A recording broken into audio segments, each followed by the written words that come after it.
Welcome back.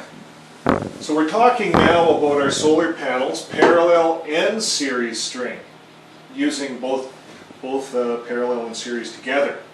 Where do we need that? Well, if we look at the specs of this unit here, the specs say that it's a 50 to 110 volt DC string on your MPPT. That's your solar module charger.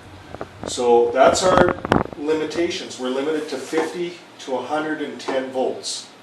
So now, if each of these panels max out at 47 volts, then how many can we put within 110 volts? I say two, only two. Now on the side of this thing it says it can go up to 146 volts, but I'm going to keep it within the book's specs, and I checked a couple of others. So we're going to put two in this diagram, so we can only put two panels in series. Remember the other rule in series, as soon as you go in series, the voltages add together, so 47 volts plus 47 volts is 94 volts. So the two panels will give us 94 volts. That's within these specifications. And then we bring this down to the highway. The highway is the parallel highway coming in. Sorry about that.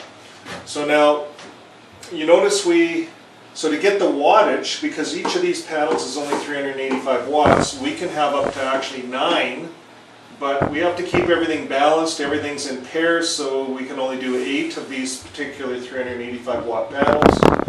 So we're doing four of these little groups. So we series them, and then we take our wires down to that highway and back. Now these these junctions here, these are breakers. Everything has to have a 15 amp breaker. This little circuit will put out 10 amps. Remember the 10 amp rule? Even though you're seriesing, it's still 10 amps. So 10 amps plus 10 amps plus 10 amps plus 10 amps is all of a sudden we're putting 40 amps on this highway. So that's why we want to have a good wire, at least a number 10, if not higher, to do that 40 amps. And then we take that 40 amps back. And then the electrical inspector likes a little lever thing with the breaker so that you can shut everything off in one. And that's another discussion, another video.